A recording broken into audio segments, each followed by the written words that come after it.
La terrible crise que traverse notre pays à travers les Gilets jaunes reflète une défiance politique, démocratique et fiscale sur fond de crise sociale et économique.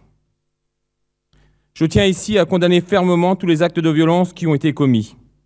Néanmoins, ces violences ne doivent pas nous faire oublier que partout, en France, en Bretagne, sur les ronds-points et les routes, des milliers de femmes et d'hommes se mobilisent pour faire entendre leur colère et leur souffrance.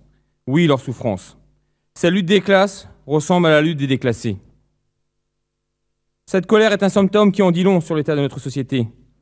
Il faut donc la traiter avec justesse et sans arrogance.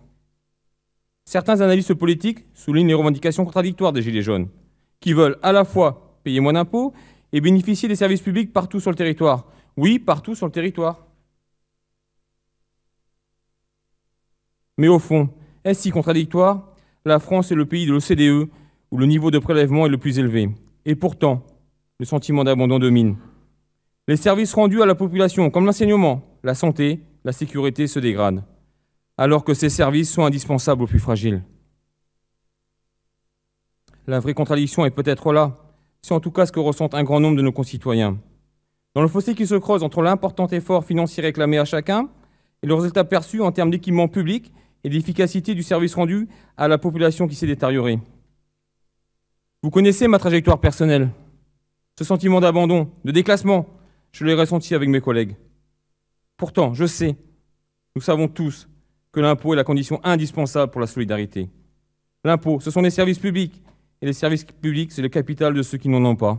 Une société sans impôt est une société de prédateurs, sans règles, ni éthique, où le puissant peut en toute impunité imposer sa volonté. Pour autant, l'acceptation de l'impôt suppose que l'on voit à quoi il sert, que l'on sache ce qu'il finance, et qu'il soit équitablement réparti entre l'ensemble des contribuables. Un impôt juste est un impôt compris. J'insiste sur ce dernier point, il est fondamental. L'article 13 de la Déclaration des droits de l'homme et du citoyen le précise avec clarté. Pour l'entretien de la force publique et pour les dépenses d'administration, une contribution commune est indispensable. Elle doit être également répartie entre tous les citoyens en raison de leurs facultés. Ce principe égal de répartition de l'impôt, la majorité de nos concitoyens ont aujourd'hui l'impression qu'il ne s'applique plus, ou en tout cas de plus en plus mal. Écoutez les Gilets jaunes, si leurs prises de position peuvent diverger sur bien des points, au moins ils s'accordent sur l'idée que la baisse d'impôts consentie en faveur des plus riches et au bout du compte peser sur les classes moyennes et sur les ménages les plus modestes.